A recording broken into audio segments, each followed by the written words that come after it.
gendong tas merahku di pundak. Selamat pagi semua, ku nantikan dirimu di depan kelasmu, menantikan kami, guruku tersayang. Assalamualaikum, apa kabar anak-anak Bunda? Bunda doakan semoga semuanya dalam keadaan sehat walafiat. Semangat ya, kita mulai belajar hari ini. Yuk kita mulai dengan basmalah. Bismillahirrahmanirrahim. Oke anak-anak Bunda, di pertemuan sebelumnya kita sudah belajar mengenai beberapa macam paragraf. Ada paragraf deduktif, paragraf induktif, dan paragraf campuran. Kalian lupa? Boleh kalian baca lagi di halaman 4. Kita juga sudah belajar mengenai berbagai organ gerak pada hewan. Ada yang bergerak dengan kaki belakang, ekor, dan kaki depan. Ada yang bergerak dengan tungkai depan dan tungkai belakang. Ada yang bergerak dengan sayap, dan ada juga yang bergerak menggunakan sirip. Masya Allah ya, Allah sudah menciptakan berbagai macam organ gerak sesuai dengan habitat di mana hewan itu tinggal. Masya Allah. Lalu kita juga sudah belajar mengenai gambar cerita. Gambar cerita ya atau gambar ilustrasi yang bertujuan memperkuat, memperindah, memperjelas cerita yang disajikan. Kita juga sudah belajar mengenai letak geografis, yaitu letak yang dilihat dari kondisi tempat di permukaan bumi. Oke, sekarang amati gambar berikut ini. Gambar apa ya itu? Ya, itu adalah semut.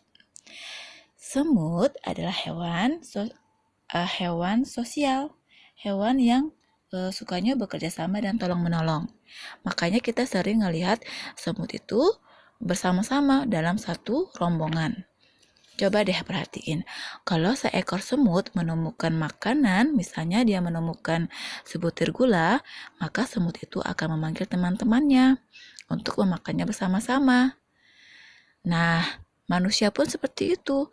Manusia adalah makhluk sosial, makhluk yang tidak bisa hidup seorang diri. Oke? Coba kalian amati lagi semut. Kira-kira semut itu bergerak menggunakan apa ya? Menggunakan kaki, menggunakan tungkai, menggunakan sirip. Oke, lihat lagi ya. Oke, di pelajaran kali ini, di pertemuan keempat ini, kita akan belajar bahasa Indonesia, itu menentukan ide pokok. PPKN mendiskusikan contoh perilaku masyarakat yang sesuai dengan nilai-nilai Pancasila, dan IPS kita akan belajar mengenai peta, khususnya peta Indonesia. Setelah belajar ini, kita akan mengembangkan sikap percaya diri, karena manusia itu seperti di surah Atin adalah makhluk terbaik yang diciptakan Allah SWT. Kita juga akan belajar peduli, tanggung jawab, dan disiplin. Jangan kalah dengan semut ya. Oke, sekarang coba kalian lihat di halaman 22 dan 23. Situ ada pertanyaan. Apa ya manfaat dari gotong royong dan musyawarah? Nah, coba kalian baca di artikel yang berjudul Gotong Royong dan Musyawarah halaman 22 dan 23. Di sana kalian bisa menentukan kalimat utama dalam setiap paragraf. Bagaimana cara menentukan sebuah kalimat pokok dalam paragraf? Tentu saja, yang pertama kalian harus membaca dengan teliti, ya. Coba kalian tahu kan apa ciri-ciri awal paragraf? Ciri-ciri awal paragraf yaitu kata pertamanya itu agak bergeser ke sebelah kanan, kira-kira 3 huruf. Kalau di artikel gotong royong dan musyawarah, kalian bisa menemukan bahwa kata pertama di paragraf pertama adalah kata mungkin. Nah, sekarang coba kalian lihat. di paragraf kedua. Kata pertamanya apa ya? Ya, kata pertamanya adalah era. Oke ya. Nah, sekarang kalau kalian sudah tahu awal dari paragraf, coba kalian hitung ada berapa paragraf di artikel gotong royong dan musyawarah. Yuk, kita hitung sama-sama. Ada 1, 2, 3, 4, 5, 6, 7 paragraf. Sekarang kalian baca baik-baik ya. Oke, sudah kalian baca? Nah, kalau kalian baca, kalian bisa menjawab pertanyaan yang awal tadi. Apa manfaat dari gotong royong dan musyawarah? Nah, di paragraf kedua, boleh kalian garis bawahi ya. Di paragraf kedua, kita bisa menemukan kesimpulan bahwa gotong royong memiliki arti persatuan dan saling tolong-menolong. Semangat gotong royong dapat menumbuhkan rasa setia kawan dan antar masyarakat. Lalu, di paragraf 6, kalian bisa menemukan arti dari musyawarah atau makna dari musyawarah, yaitu musyawarah memiliki makna perundingan atau saling bertukar pikiran mengenai suatu urusan.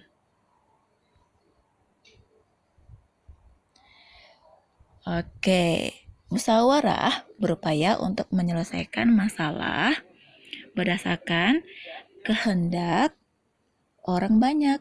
Musyawarah mengajarkan kita untuk bersikap adil dan tidak hanya memikirkan kepentingan diri kita sendiri. Oke ya. Nah,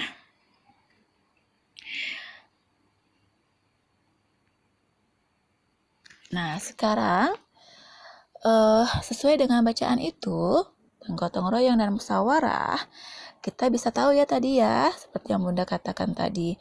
Nah, coba kira-kira menurut kalian, gotong royong dan musyawarah itu termasuk dalam sila keberapa Pancasila? Ya, betul. Gotong royong dan musyawarah termasuk dalam sila keempat Pancasila.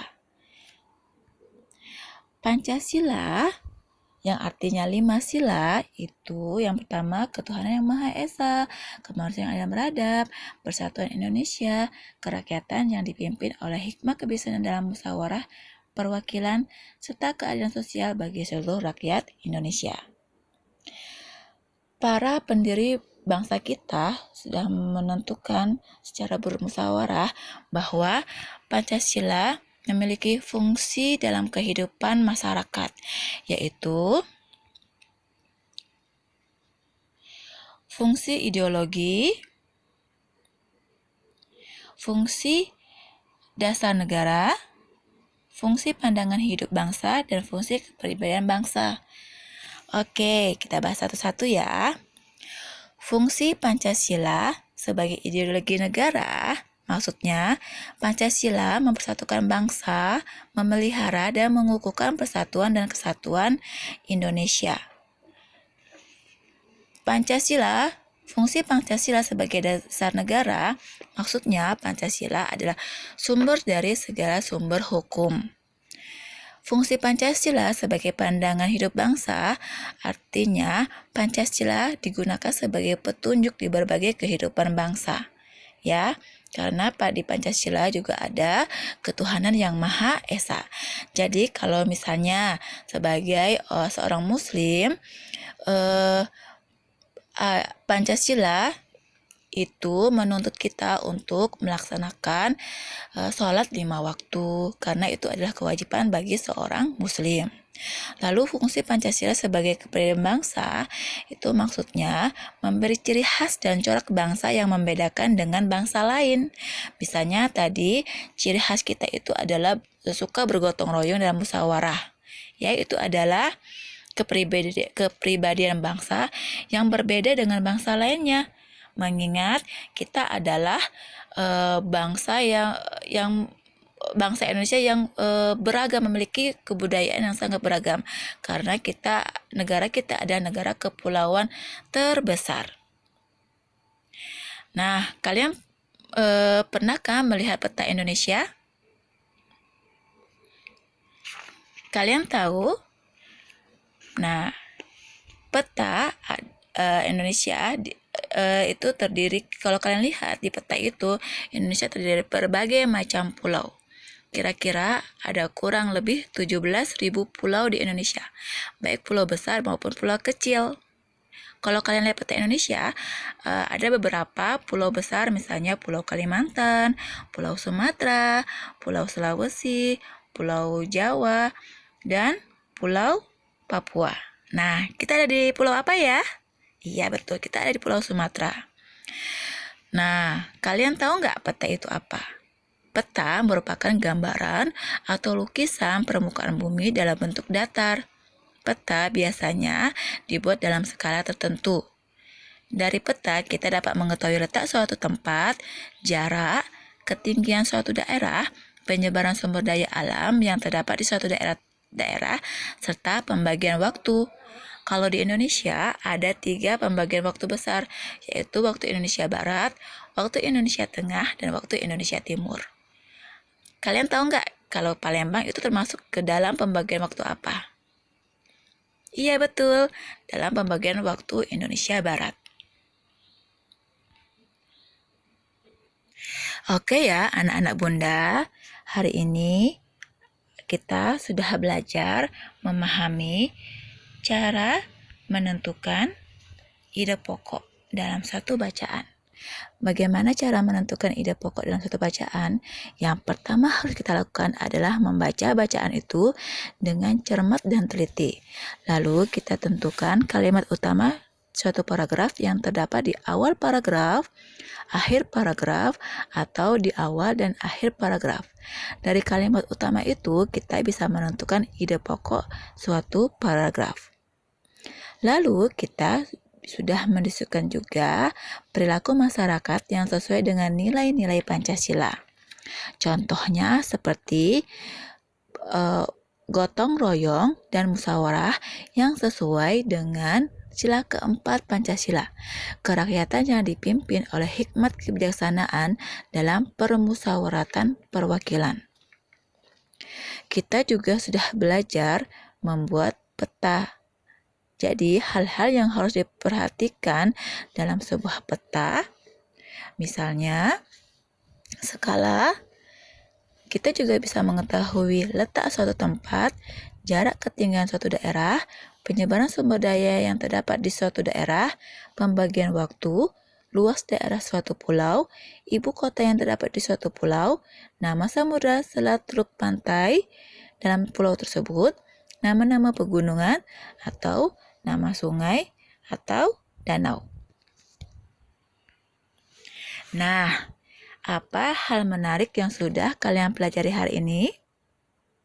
Kalau ada yang masih bingung, kalian boleh tanya Bunda ya.